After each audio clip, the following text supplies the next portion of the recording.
In this video, we're going to see how Excel can calculate values for data for us very, very quickly. Okay.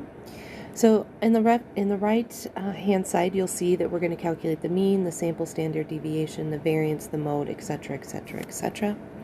On the left, you can see the sample data. It's a small sample set, but it'll be illustrative for our purposes. Okay. Now the first thing on the right, you can see that the sample standard deviation is spilling over from the F4 cell into the G4 cell. So just to make it look nicer, I would like to expand the column F and make it wide enough to fit the typing of the sample standard deviation, okay, the length of that. So to do that, I come up to the top and click on the right hand side. Oops. And you'll see then that Excel automatically expanded the size of the F column to fit the text. Okay, now let's start calculating. So I select the cell next to the mean. This is where I'm going to calculate the mean. To tell Excel to calculate, I need to come to the formula bar and type an equal sign. Anytime that you're typing the equal sign, you're telling Excel, I want you to do calculations for me. I'll start typing average, which is the formula for the mean in Excel, and you can see all of these different averages pop up. We would like this one, and I select it.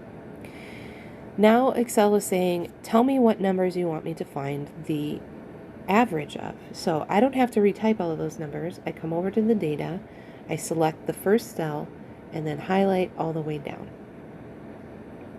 Once you're done, you can close the parentheses and click OK or Enter.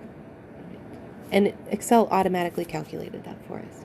All right, and that's all we have to do. So let's go into the sample standard deviation.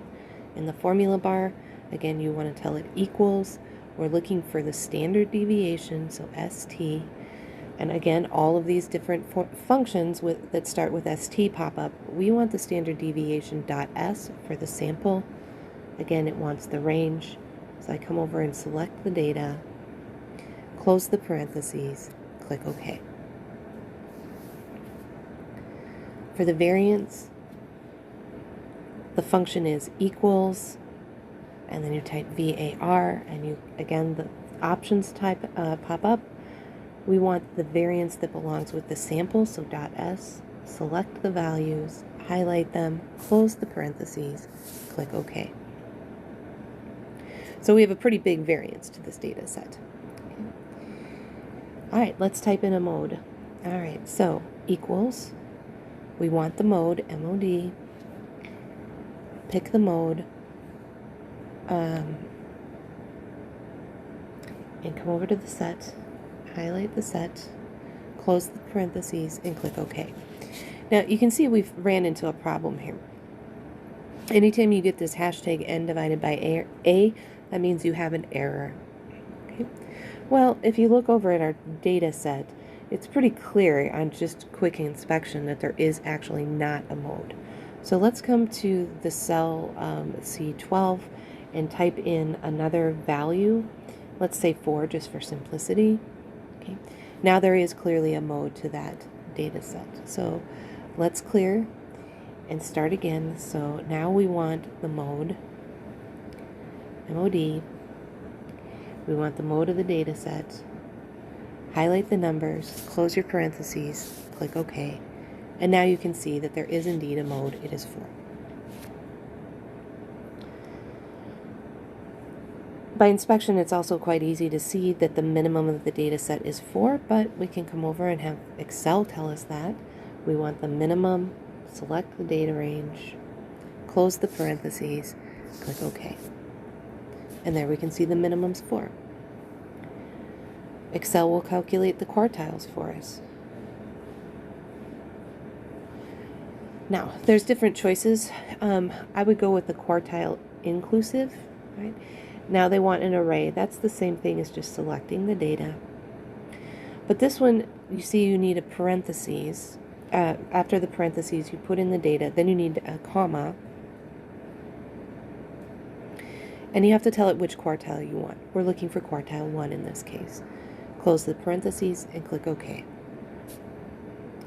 Now you can do this with all the quartiles. We'll do it again for the third. Equals quartile, quartile inclusive, select the data set, type a comma, move to the quartile. This time we'll calculate quartile 3, close the parentheses, hit enter. Okay. Now, if we want the interquartile range, we can click enter. We know the interquartile range is Q3, so I'll type the value or the cell where Q3 is. Then I'll subtract Q1, so you click the cell where Q1 is, and then hit enter. The maximum works exactly like the minimum, just this time we'll type max.